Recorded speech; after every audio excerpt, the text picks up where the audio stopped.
अगर आज तुम लाज शर्म के चक्कर में कोई भी शुरुआत नहीं करोगे ना, भूखे मर जाओगे। याद रखना, ये दुनिया सिर्फ तुम्हारा मजाक बना सकती है, तुम्हारे घर की रोटी नहीं।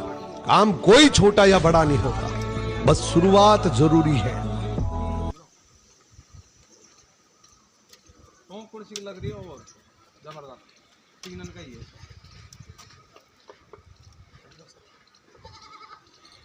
तो पहले पापा है, चलो रोटी खाते हैं। क्या धर दे, जरूरत पड़ जाएगी शाम को।